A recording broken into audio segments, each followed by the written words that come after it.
Hey, welcome to Pondering Passages. I'm Curt Austin. My friend David Mullins is going to be with us very soon, and we're going to be talking about Psalm 12. Great insight that Dave is able to bring to the table, as usual, and tell us a little bit about what it has to say to our lives and moving forward. So I hope you are able to join us right after this music. Wonderful introduction. We'll pick it up and we'll talk from there. We'll see you soon.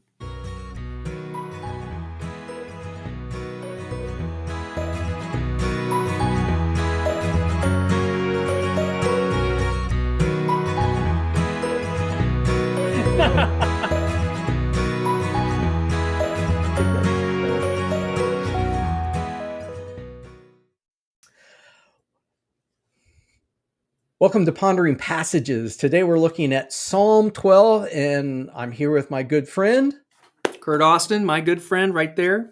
David Mullins. So, Curt, Psalm 12. We're up to Psalm 12. I know it's clicking away. It's tick, tick, tick, ticking away, as they like to say in the 70s. Is that what they said in the 70s? Well, that was what that group sang. Too much okay. time on my hands, tick, tick, tick, ticking away. Tick, tick, tick. Okay. Sorry. So here we are, ticking time tangent. away. So, what were your thoughts on Psalm 12? Wow, harsh. I know. Well, Harsh. And it was like what is the setting where this would be used? And maybe you've read, commentaries or something. I didn't read any commentaries about it. I just let the psalm speak. Well, more like yell at, chastise. It was really interesting that it was kind of it was not a song of praise. It didn't feel like. what did it feel like? Let's look at it. Let's talk about how You it want to felt. look at What it? did it feel like? Okay. What did it feel like to you? Felt a little squishy to me. Squishy. Well, this is it's a psalm for the choir director, a psalm of David. It's to have an 8-stringed instrument, so maybe a double Well, bass, maybe a maybe guitar it with a would have been. couple extra strings on it. It probably would have been better if I'd had the 8-string instrument. Maybe that's the thing it was missing. Probably so. Probably The so. double bass. I like that. Yeah. Well, it has 8 strings, so Yeah. Yep. but nevertheless, this is kind of unusual because apparently in the Hebrew, it starts with the word help with no object.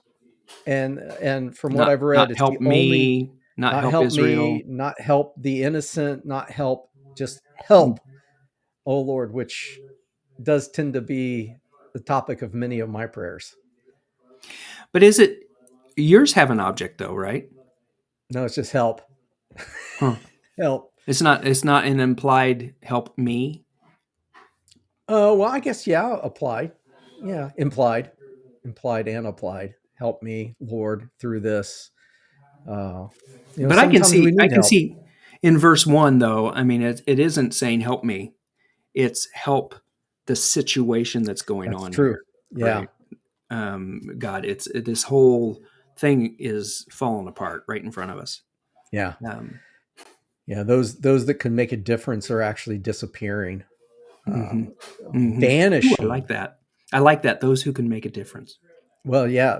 I mean, I think that's what he's getting at. The situation, and we'll get into the situation here, but the godly are disappearing. Faithful, I mean, godly and then faithful, they vanish from the earth. And what are you left with when all the Right. righteous are gone?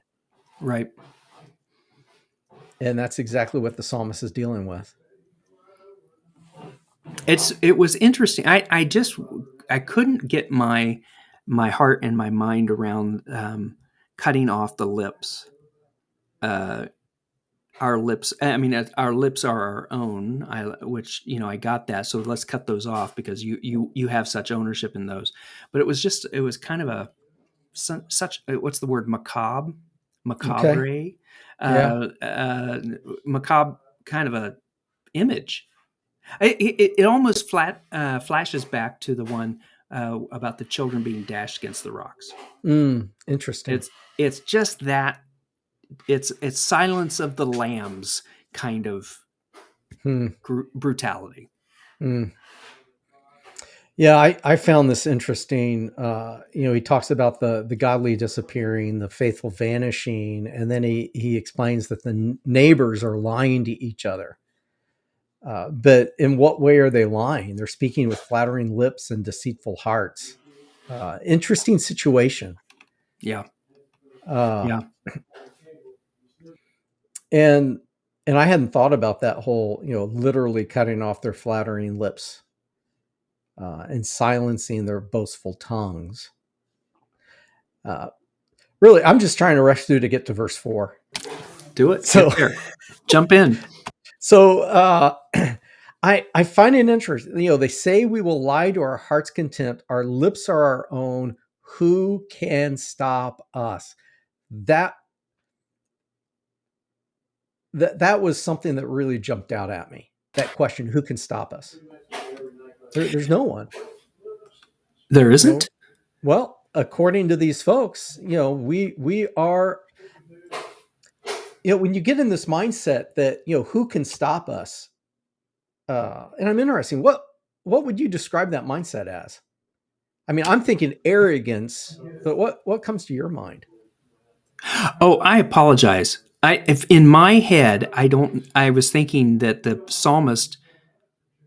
I don't know what was thinking as I just was reading this just now. I was like, well, sure. I mean, certainly the psalmist knows who can stop them. I mean, but I see what you're saying. I mean, their arrogance, Yeah, their superiority.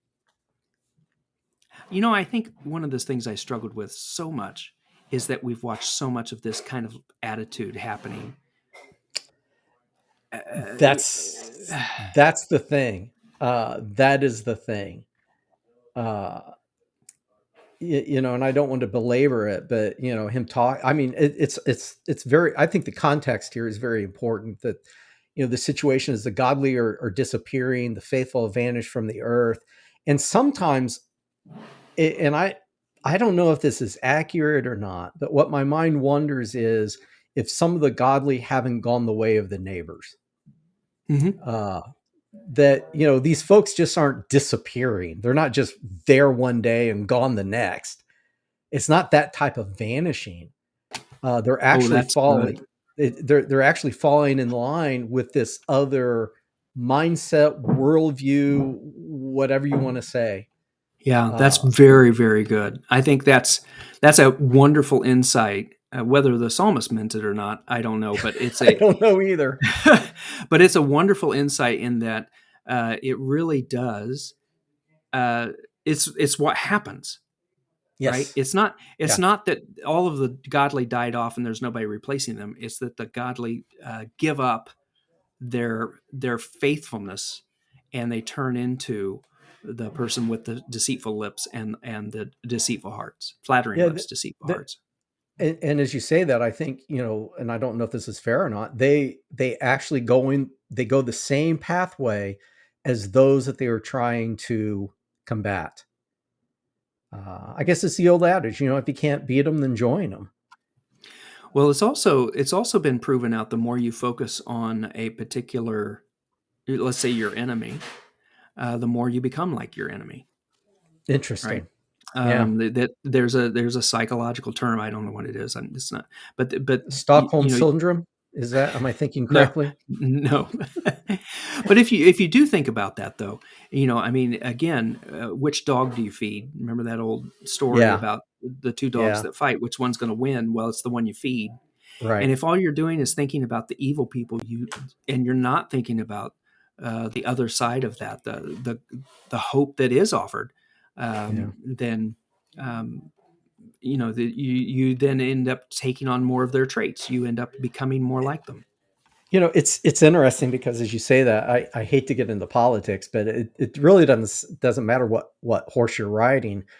Uh, those in power, no, those not in power complain against those who are in power. And once they get in power, they do the exact same thing that they were complaining against.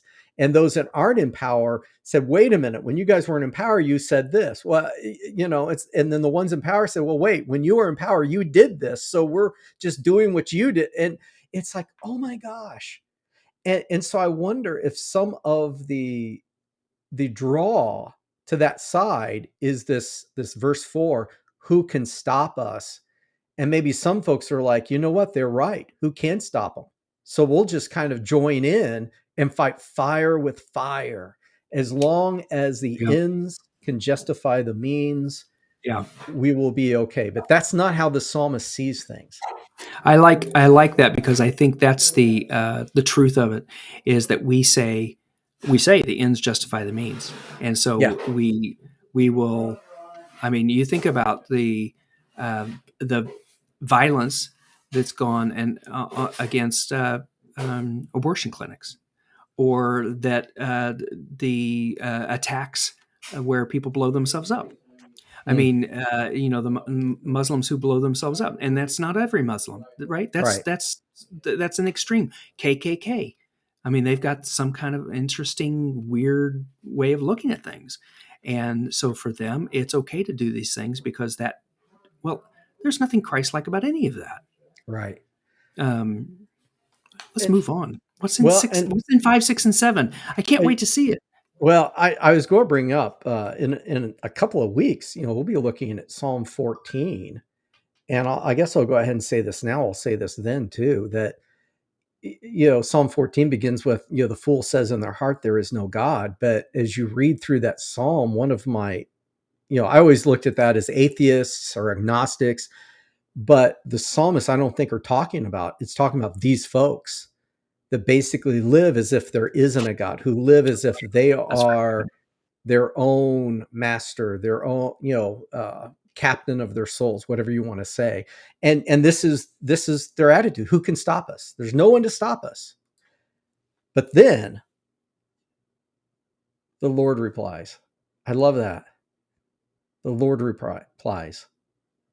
And that's the one thing they didn't count on.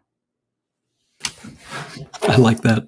We didn't count on the Lord jumping in here. And the Lord says that he has seen, he has heard. And then the second part of verse 5, now I will rise up. And again, this again goes back to, or it parallels the Exodus story, right? Mm, 400 years of crying, yeah, the violence. I've seen the affliction of my people, and I will respond. yeah, And I like that a lot. yeah. And how many psalms have we went through so far? Again, we started with Psalm 69 and we went through 150, well, except for 119, and then we started with Psalm 1. Uh, I mean, how many psalms have cried out to God to rise up? Yeah. Rise up, O Lord, rise up, do something. And I found it a little, I don't know. I found this a little hard. Uh, the rest of verse 5, where it says, as they have longed for me to do. We talked about that though last week, or on Psalm 10, right? I mean, he's just too busy. He's I mean, well, I mean, there's this timing, and then Yeah. last week we talked about it again, about God's care. There, God, in fact, does care for us more than yeah. sparrows, but we Th- just aren't patient. We don't see it. I was going to say there is a patient inherent in faith. Hmm. Uh, Hmm. I was reading something this week, and they made the contrast between beliefs and faith. And I never thought Tell me about about it. that. The faith and beliefs are two different things. You can have your beliefs, but still not have faith. You can believe in God, but not have faith in God. You can believe that He's good, but not have faith that He's good. Faith takes patience. Faith means I'm selling out and I'm going to wait on God because I believe that God will come through. Perhaps these folks in this psalm that actually have gone to the place where they're saying, "Who can stop us?" Maybe it's the fact that they didn't have enough patience in their faith. I love that. Um, I like that. Thank you for. I'm glad you read that this week. because I think that fits really well. Yeah, well, it was just a little comment in passing, and I thought, I'd never thought about that. But faith is not the same as our beliefs. And for this psalmist, his belief is that the promises of the Lord are pure, like silver refined in a furnace, purified 7 times over. I mean, that takes patience. Refining silver in a fire takes patience. And I have personal experience, well, not with silver, but with aluminum With gold, right? and I know and Curt, you might not know this about Curt. He buys gold and he purifies it himself and he yeah, buries it in his backyard. So yeah, yeah, that's why yeah. his yard looks like it does, so beautiful, because It's he's the gold covering up that the feeds it. gold. When I was in college, I was an art major, and we actually did some. I was in a sculpture class, and they taught us how to. They had a furnace, and we would melt down copper or we would melt down aluminum, and we would make sculptures. And but to do that, you had to scrape off the dross, the impurities, because the aluminum was coming from, and so was the copper, from every source, right? I mean, because you couldn't just go out and buy a big brick of copper to put into the. So you had old wires that you were using. You had, the aluminum was aluminum cans and all of that, and that you were chopping up and putting in there. Well, it had paint and it had other things on it, and the copper had wire still, or the plastic still attached. And so you would cook that. You would get it super hot, and then you scrape off the dross, and then you'd cook it again, and more dross would come up. You'd think, well, where is this coming from? I already got it all, but it's still there. And over and over and over again, you're getting it till the point where there's no impurities whatsoever. And so I love that image of the taking that time to get that done. It's really, Yeah. really cool. Yeah. And faith does take patience. Uh, God actually acknowledges that. They've longed for me to rise up, and I'm doing it. The psalmist responds with about God's promises, and then in verse 7 we have a therefore. Therefore, And what are you supposed to do with it there for? see what it's there for. And Thank you, what is Mark. it there? Yeah, it's there. Well, I've heard that from hundreds, literally. No, not literally hundreds, but therefore, Lord, we know you will protect the oppressed, preserving them forever from this lying generation. And I love this image. Even though the wicked strut about, the wicked are who? Those that believe they are a law unto themselves, those who believe that no one can do anything about it, that they are in control, they are in charge, they are the fat cats. I think that's in one of the Psalms as well. You can look that up. Uh, Even though they strut about, and evil is praised throughout the land, and that's where the psalm ends. Yeah. Yeah, I thought that was part of it. So for me, this whole thing, I mean, it's a beautiful psalm, but it's not a praise. Mm, It's a standing on a promise, yeah, and it's a declaration of this is what I believe. But to get there, there's just some really dark stuff, and then it ends with this kind of God's going to have to do that. And he doesn't just end with ta da ta da. yeah, He ends with these people are just a mess. yeah. I mean, just like what we talked about in 1 through 4, he ends with that. It's still happening. Well, it's kind of a contrast. Lord, we know you will do this, even though they're doing this. Yeah, For some folks, that would be a reason to give up their faith. For some folks, and they would and is see, well, yeah, and we and kind of already is. went through that. If he's talking about these godly that are disappearing or vanishing, if it's really implying that they're going over to this other way of Mhm. life, basically he's saying, we're not going to do that because we know what you will do. You will protect the oppressed. You'll preserve them from this generation, this lying generation, even though right now it might not look that way. Yeah, I mean, you think about why is there evil in the world, and all of those kinds of questions that people ask. It's like, well, if there is a loving God, He would not allow these things to happen. There would not be Yeah. starvation. There would not be hurricanes. There would not be, and all of those. And people are like, I can't believe in a God that would do that. Right. Well, I mean, It's you've both. just gone that direction. Yeah, you have. You have. You might not be what if there isn't a God, then why not lie? Well, that's the thing. What's the moral code based Yeah. on? Yeah. If you're the law unto yourself, then lying is just, well, that works out in my agenda right now. So that's what's right. Yeah. Uh, And there's this, no end to that. yeah. Yeah. And it certainly doesn't make the world a better place. And it certainly doesn't bring justice. No. Uh, but yet, those who are able to persevere, to hold on, not just to their beliefs, but hold on in faith, knowing that God's promises are true, that He is and will rise up. Uh, those are the ones that really make the world a much better place to be. That is a great, and I love that takeaway, belief versus faith. I mean, I think that's really, really helpful. And I think it's helpful in understanding this psalm that there is a faith. You can believe that God will do it. You can know that He will, but you've got to have faith that that's going to turn out. Very, Yeah, very good insight. Thank yeah. you. Have to hang on. Have to hang on. Hang on, kitty. Yes, like that cat in the poster. Monday's coming. Yeah.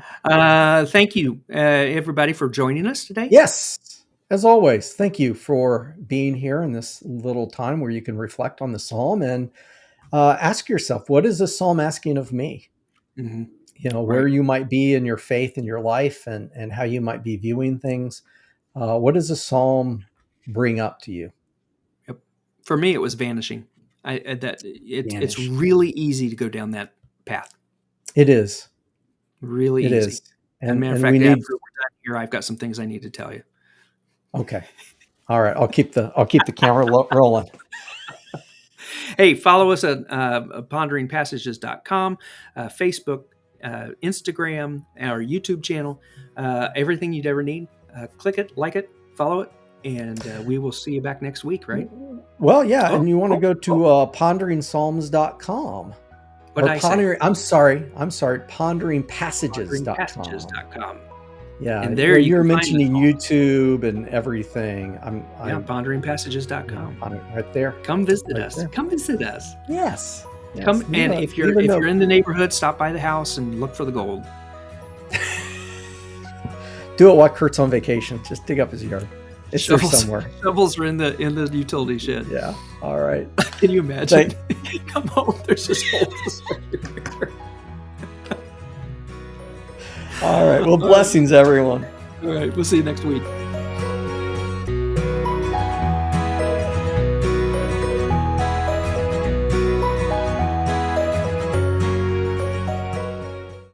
That gonna Does this work? wristband make me look fat? The wristband doesn't.